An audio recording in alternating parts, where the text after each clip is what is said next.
If you have ever found yourself yelling at the TV screen things like, that's just a dude in a suit, or it's just a little critter up in a tree, or the best one for me, that trap couldn't get me and I'm old with bad vision, you're in the right place because today we're diving into the wild, the weird, and the wonderfully ridiculous world of Bigfoot TV shows.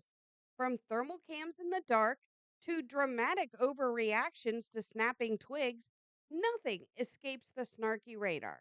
So grab your trail mix and night vision goggles. It's time to separate the science from the squatchery.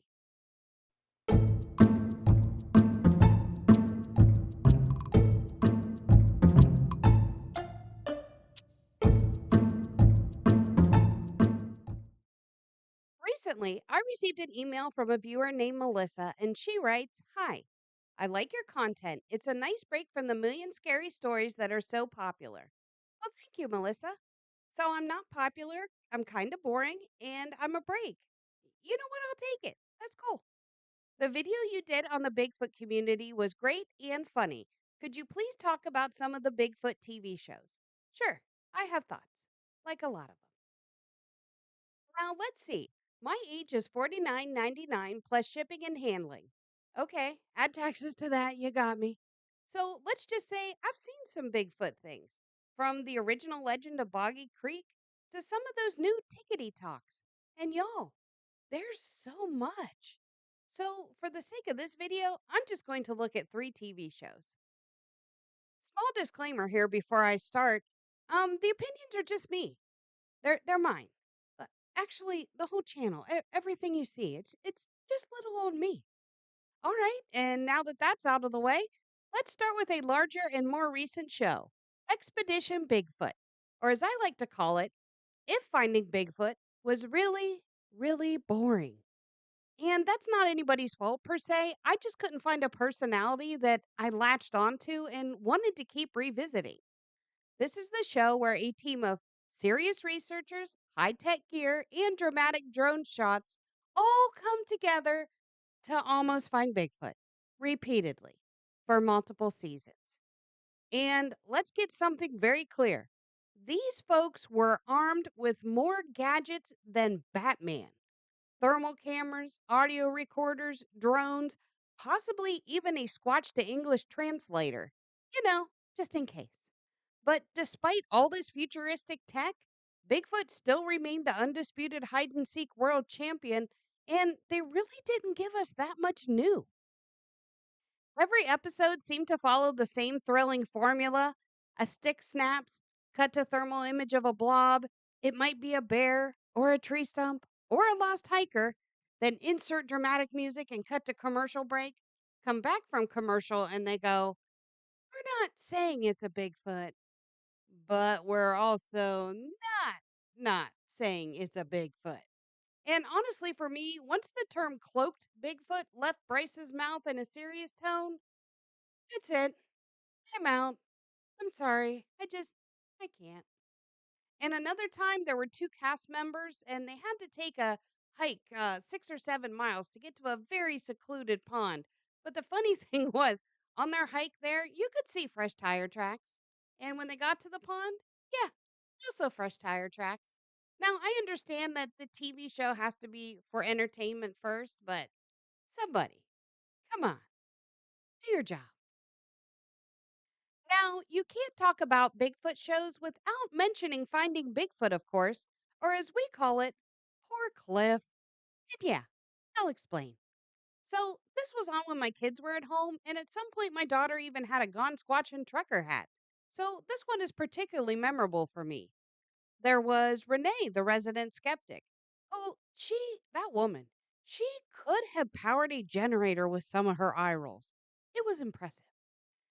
There was Matt, who is 100% that guy. You know what I'm talking about. You go to a social event, you look around and see him, and you go, oh, that guy's here. He was also the self proclaimed Sasquatch whisperer who literally believed there was a Bigfoot behind every tree stump, outhouse, Dollar General. And also, on a personal note, I really wanted to punch him a lot. I'm sorry. I just, it might just be me though. Also, we had Bobo, who is the resident Sasquatch groupie, and my, we loved that man in our house. Literally, everyone should be more like Bobo. Be happy and vibe. It'll do you good. Also, side note, do you think he had a quota? Like, did the show say, we'll pay you X number of dollars per episode, but if you don't say squatchy at least twice, no check. Working for free that day. I'm just putting that out there. And then there was Cliff. Poor Cliff, as we would say. Seemed to always be trying to hold it together with science and evidence, while everyone else was throwing a woodland rave. It was around, I think, season 3 when my son said, Poor Cliff has 100% had it with this stuff. And from then on, the show was just called Poor Cliff at our house. Now, I know I just threw shade at Expedition Bigfoot for, well, never finding one. And really, the same thing can be said here. But let's think about this realistically. If there was a Sasquatch and his woods were suddenly taken over with camera crews and trucks and lights, etc., people screaming and banging on trees, is it really any surprise that we haven't found one with that formula? It's entertainment at the end of the day. But the big difference was how this show balanced entertainment and the research side. And those town halls were absolute gold. Another side note, my hobby since the show has aired is confidently declaring that Squatch behavior whenever anything remotely weird happens at all. And I kind of laugh. It drives my family crazy. Don't care. 10 out of 10 would not find Bigfoot with these folks again. And finally, the best one of them all. That's right, mountain monsters. You don't have to tell me. Don't care if it was fake. That was amazing Bigfoot encrypted entertainment. It's the only show where a group of guys with nicknames like Buck, Trapper, Wild Bill charge into the woods at night yelling at Bigfoot, just literally causing Appalachian chaos. The witnesses were priceless. There was Willie building traps that Wile E. Coyote would have been proud of. As a matter of fact, I would be willing to bet that Wile E. Coyote probably has a picture of Willie on his phone and not the other way around. They were always getting chased by something just off camera, yelling, What was that? What was that? 17 times, all while spinning around in circles with their guns drawn. And they never caught anything, minus a couple wild hogs. But they almost do every single week. And that was the magic.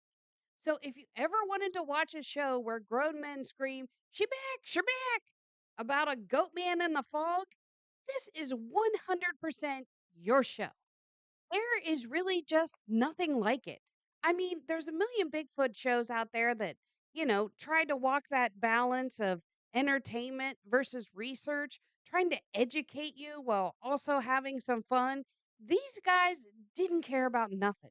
They're just causing heck, taking names, yelling stuff you don't even understand. I mean, I'm from Appalachia and some of that stuff I didn't even know. I couldn't grasp it. But it was just so priceless and so entertaining. And honestly, even though you knew it was fake, I mean, come on, admit it. You couldn't wait for the next one. You just couldn't. It was that good. And there you have it. Unsolicited opinions of mysterious howls, shaky night vision, and grown men yelling, I got a rock thrown at me, like it's groundbreaking science.